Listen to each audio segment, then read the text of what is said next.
Selamat pagi, berkah dalam.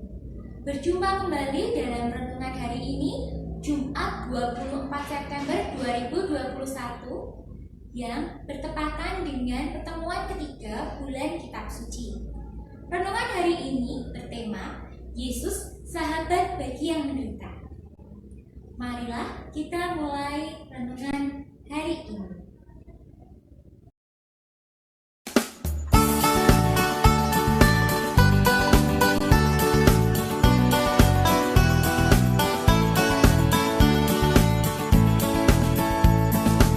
Ku mendaki ke Bukit Sion, ku jalani bersama-sama. Ku mendaki ke Bukit Sion, ku jalani bergandeng tangan.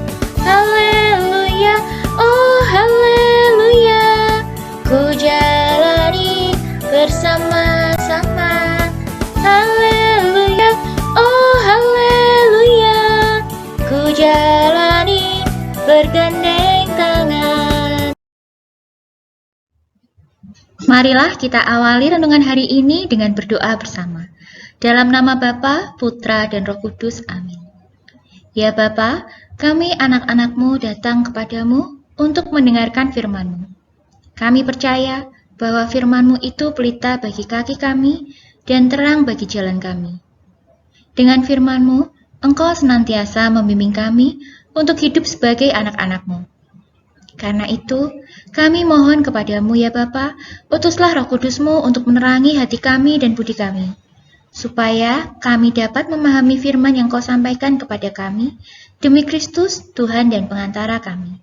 Amin. Renungan hari ini bertepatan dengan bulan Kitab Suci, pertemuan ketiga. Kita akan mendengarkan Injil Lukas bab 10 ayat 25 sampai 37. Mengasihi sesama. Pada suatu kali, berdirilah seorang ahli Taurat untuk mencoba Yesus. Katanya, "Guru, apa yang harus kuperbuat untuk memperoleh hidup yang kekal?" Jawab Yesus kepadanya, "Apa yang tertulis dalam hukum Taurat? Apa yang kau baca di sana?" Jawab orang itu, "Kasihilah Tuhan Allahmu dengan segenap hatimu, dan dengan segenap jiwamu, dan dengan segenap kekuatanmu, dan dengan segenap akal budimu, dan kasihilah sesamamu manusia seperti dirimu sendiri." Kata Yesus kepadanya, "Jawabmu itu benar. Perbuatlah demikian, maka engkau akan hidup." Tetapi untuk membenarkan dirinya, orang itu berkata kepada Yesus, "Dan siapakah sesamaku manusia?" Jawab Yesus, "Adalah seorang yang turun dari Yerusalem ke Yeriko. Ia jatuh ke tangan penyamun-penyamun yang bukan saja merampoknya habis-habisan, tetapi yang juga memukulnya, dan yang sesudah itu pergi meninggalkannya setengah mati. Kebetulan ada seorang imam turun melalui jalan itu. Ia melihat orang itu, tetapi ia melewatinya dari seberang jalan. Demikian juga seorang Lewi datang ke tempat itu. Ketika ia melihat orang itu, ia melewatinya dari seberang jalan.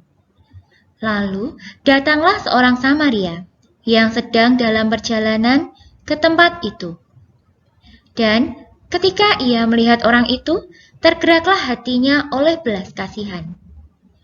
Ia pergi kepadanya, lalu membalut luka-lukanya sesudah ia menyiraminya dengan minyak dan anggur. Kemudian ia menaikkan orang itu ke atas keledai tunggangannya sendiri, lalu membawanya ke tempat penginapan dan merawatnya. Keesokan harinya, ia menyerahkan 2 dinar kepada pemilik penginapan itu. Katanya, "Rawatlah dia, dan jika kau belanjakan lebih dari ini, aku akan menggantinya waktu aku kembali." Siapakah di antara ketiga orang ini menurut pendapatmu adalah sesama manusia dari orang yang jatuh ke tangan penyamun itu? Jawab orang itu, orang yang telah menunjukkan belas kasihan kepadanya. Kata Yesus kepadanya, pergilah dan perbuatlah demikian. Demikianlah Injil Tuhan. Terpujilah Kristus. Anak-anak yang dikasihi Tuhan Yesus, dalam kehidupan bersama, kadang kita melihat ada teman-teman kita yang hidup dalam kekurangan dan membutuhkan bantuan. Tuhan Yesus mengajak kita untuk memiliki sikap seperti orang Samaria tadi, yang mau menolong sesamanya yang sedang terluka karena dipukuli oleh para perampok. Kita juga diajak oleh Tuhan Yesus untuk selalu berbuat baik dengan menolong sesama yang sedang mengalami kesulitan. Contohnya, di saat pandemi ini, kita bisa berbagi atau membantu pada sesama yang membutuhkan. Kita bisa berbagi makanan atau rezeki yang kita miliki untuk sesama kita yang membutuhkan. Apabila kita ikhlas membantu dan berbagi, maka apa yang kita miliki tidak akan berkurang. Malah akan menambah rasa kasih kita dan iman kita kepada Tuhan Yesus. Karena Tuhan Yesus adalah sumber kasih dan penolong sejati kita. Sekarang, marilah kita menunjukkan kasih kita secara nyata kepada sesama di lingkungan sekitar kita. Anak-anak, renungan hari ini cukup sekian. Sekarang, marilah kita tutup renungan hari ini dengan berdoa. Ya Allah, kami bersyukur kepadamu karena firman-Mu yang telah Kau sampaikan kepada kami, dan karena Roh Kudus yang Kau curahkan atas diri kami.